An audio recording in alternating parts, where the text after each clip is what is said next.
The strongest versus the Emperor, the ace versus the captain, Aomine Daiki versus Akashi Seijiro. Both of these characters embody the very concept of the strongest, but who is actually the strongest player? Today we're going to talk about which one of these two players actually is the strongest of the Miracle Generation, who I did a ranking on pretty recently, which I highly recommend you check out after this video, but I did want to touch on this specific matchup in more detail. Starting with Aomine Daiki, the ace of the Miracle Generation is by far one of the most impressive players in the series, to the extent that even practicing became irrelevant even by other Miracle Generation standards, being the only player part of the Miracle Generation that doesn't even bother training or practicing for the Winter Cup. Aomine is credited with having absolute freedom with his dribbling and shooting, making him an unstoppable scorer even among the Miracle Generation. This, combined with his inherent speed, makes him impossible to stop, culminating in the infamous line, "The only one who could beat me is me." This dates back to his middle school days, where Aomine is one of the first of the group to blossom, to the point that players like Midorima think finding a rival is an impossibility for him, and that the skill gap between him and everybody else is just too overwhelming. Keep in mind though, that this is before players such as Midorima himself or Murasaki actually begin showing more of their latent abilities. So while it is noted even by Aomine himself that he's the best player on the team, that is before a lot of the other players actually did begin blossoming. And while Aomine is very strong in his base abilities, his highest stock comes from his ability to enter the zone state, that being the real Aomine, something even the Miracle Generation hadn't seen from him in their time. The zone, for those who are unaware, are when players are purged of all thoughts and emotions, allowing them to become completely immersed in the game. More than just ordinary concentration, it entails a singular focus like no other. Only seen in top athletes, as it's an extremely rare phenomenon, being in the zone enables a player to draw on their maximum potential and strength. Even if players are totally focused in a game, they can only muster up about 80% of their abilities. However, when in the zone, they have access to that 100%. And for someone of Aomine's caliber, that full potential is uncharted territory. On the physical side alone, Aomine gets twice as fast, or is moving twice as fast while in the zone. This is being showcased pretty blatantly with Aomine just being able to, well, speed blitz in some sense players like Kagami, who don't even realize that Aomine had ran past him. Usually the zone portion of these players is a bit of a wild card, and you would need to discuss their more basic abilities first, but for Aomine this really isn't the case. Everybody who enters the zone has a specific trigger for it, and even knowing the trigger isn't the key, as you must be in the right headspace focusing 100% on your play. But for Aomine, the doors are able to open through sheer instinct alone. This is seen even in the extra game, where he's able to force zone activation manually. So pretty much anytime Aomine wants to enter the zone, he's able to, and it's not really something left up to chance. I'm going to touch on zone Aomine versus zone Kagami when it becomes more relevant. However, I do want to note that in their matchup, it is a relatively even contest, with Aomine only losing steam against Kagami, mostly due to the fact that he's actually been in the zone longer, which means he's the one that is running out of stamina first. This is actually coupled with Kagami's statement, who notes in a one-on-one, "I bet you win," but he's still fighting because he's got people supporting him. This might sound like power of friendship hoopla, but in actuality, this is Kagami's trigger for entering the zone. It's fighting for the sake of his friends, which is why he's able to go into the zone against Rakuzan at the very start. Aomine in this state is actually able to score on Kagami with his formless shots, throwing a lob up straight up behind the backboard, and being able to consistently stop Kagami in the air, as the second he clashed with Aomine, Kagami could feel that his dunk would fail. This being relevant since Kagami's latent talent is rooted in his jumping ability. There is more to touch on for Aomine, however, it's actually easier to relate the points regarding him in the Akashi section of the video. Switching over, we have Akashi Seijiro, the captain of the Miracle Generation, filling the role as the final boss of the series, or the Emperor. Akashi on his own isn't quite as physically impressive as Aomine or other Miracle Generation members. This is noted by other characters in the series. Not to say he's a slouch, but the main stock for him closing these physical gaps between him and these other juggernauts in the series is his use of his Emperor Eye, which enables Akashi to perceive every slight movement of the human body. Muscle contractions, breathing, pulse, sweat, everything culminating in a prediction that is so accurate that everybody in the series regards it as future movements. With this power, everyone is powerless on offense and defense. That's just what this power can do. Even Murasaki himself is convinced that it surpasses every possible technique, and no defense is strong enough to stand before him. other characters making note that if you want to beat the Emperor, you have to bring your own to the table. This being pretty consistent since both times the Emperor has been defeated or overwhelmed has been via the Quasi-Emperor or Nash's Belial Eye. So the question now becomes, okay, how does Aomine's unorthodox style match up against the Emperor, and will he be able to overtake it? So would Aomine be able to overtake Akashi's Emperor? Well, probably not. There's a couple reasons for this. Unless you're so much faster than Akashi can perceive with the Emperor, he's going to be able to disrupt your shots or steal the ball. This being demonstrated with his interaction with Zou and Kagami at the start of their match, where in terms of raw speed, Kagami is actually able to overwhelm the Emperor and blow past it, resulting in a Meteor Jam. Or so it seemed. Kagami actually whiffs the Meteor Jam as a result of Akashi slowing himself down on purpose during their interaction was all he needed to do to disrupt Kagami's shot. So the Emperor plus Akashi's own physicals are actually enough to disrupt the movements of zone players, and it's not as if this is just the Emperor. As other players know, it's not the Emperor that makes Akashi invincible, it's how he uses it. So this is a blend of a ridiculously broken ability and Akashi himself, which creates a situation to where Kagami, who was on par with Aomine earlier on, isn't able to overwhelm Akashi in terms of speed, which is Aomine's best attribute. And while Aomine was teetering out due to being in the zone longer, it is actually noted by other players such as Shoichi, the captain of Toho, and Aomine's teammate who had actually seen zone Aomine before, that both Aomine and Kagami were pretty evenly matched, and as a result, not too much scoring was going on. This being a result of Kagami versus Aomine before Aomine actually began teetering out. This is all to say, because Kagami wasn't able to overwhelm the Emperor with his raw stats,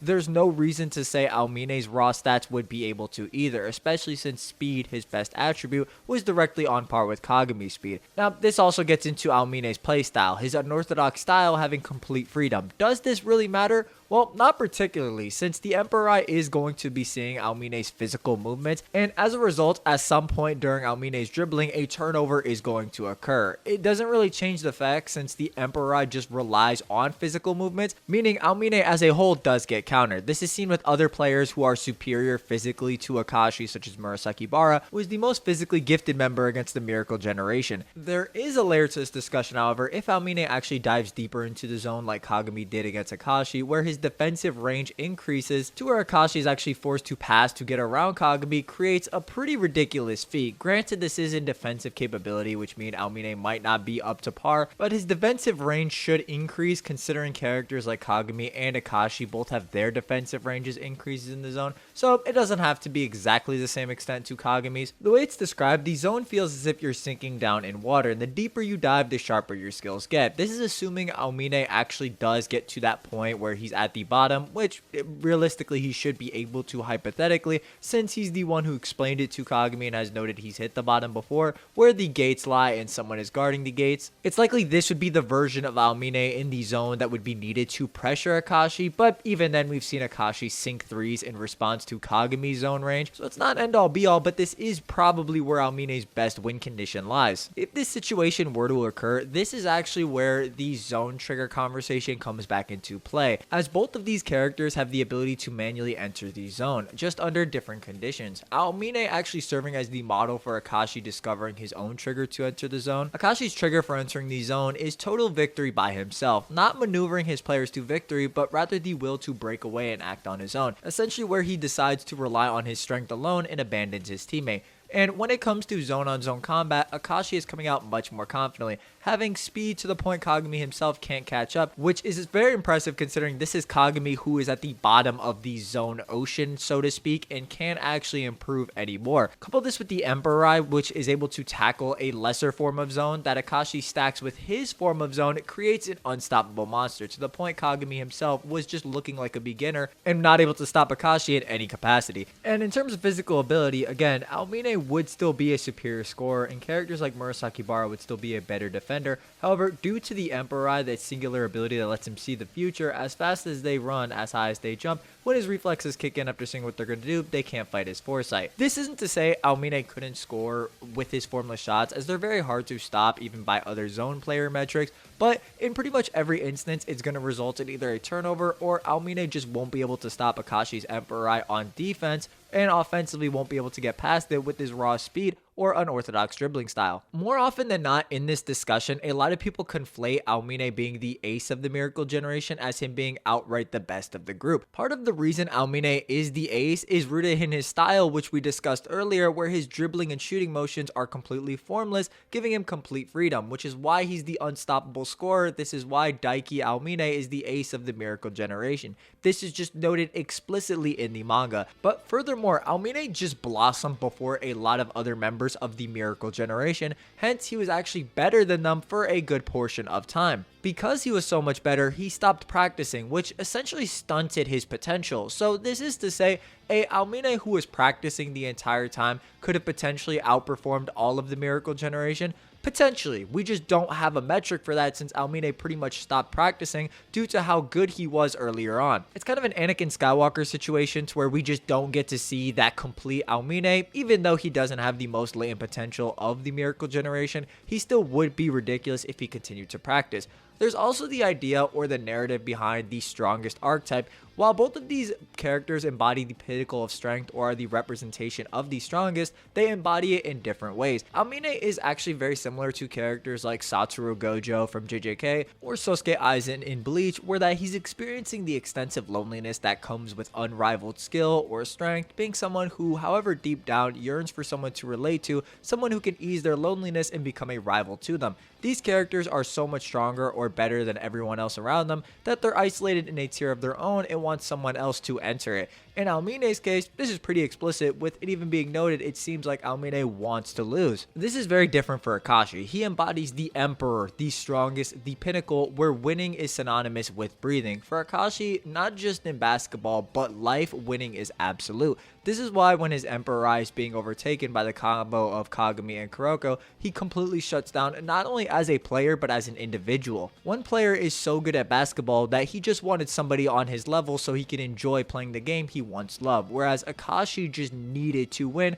to the point that he actually gave birth to an entirely separate personality for the sole purpose of winning. Losing is something Aomine wants, whereas winning is something Akashi has to do. These two embody the strongest but in just very different ways while coexisting inside the same series. They're just different representations but don't actually mean that Aomine is the pinnacle of everybody in the verse because he has this archetype.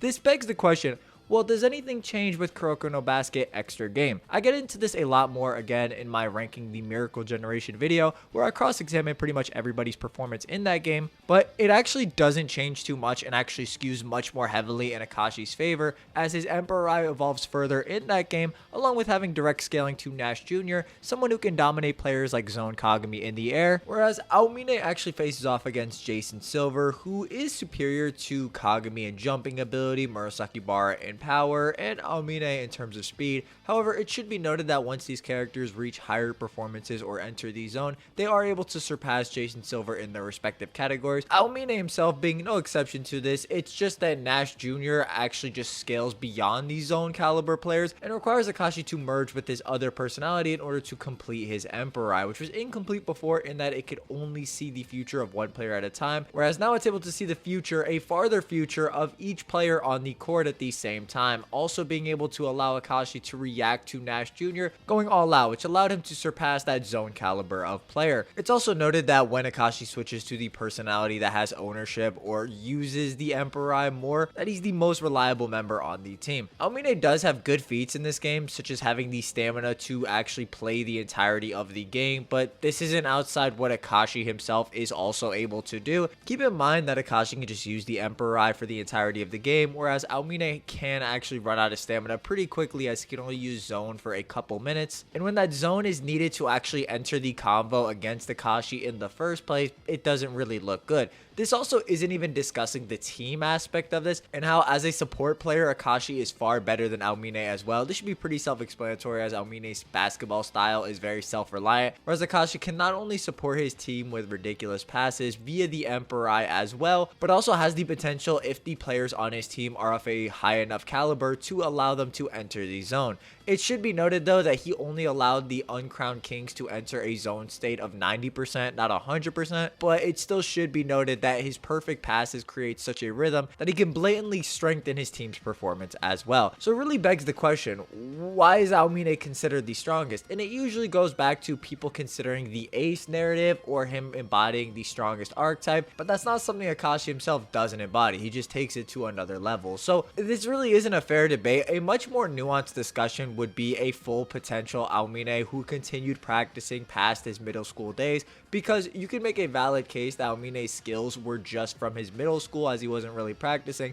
and that carried over into the Winter Cup. And Aomine who continued to progress and improve as a basketball player could really be something in the conversation. I think that's the version that needs to be taken versus Akashi, as there really isn't an avenue for Aomine to be discussed against him otherwise. Let me know what you guys think down below. Do you agree, disagree, why? How good do you think a full potential Aomine would be if he continued practicing and didn't just kind of give up on being better at basketball to an extent, or stopping his own self-improvement just due to sheer boredom? If you guys want a more extensive breakdown on how these characters scale to other GOM members, definitely check out my GOM ranking down below. Leave it in the description with the playlist. Like and subscribe if you enjoyed.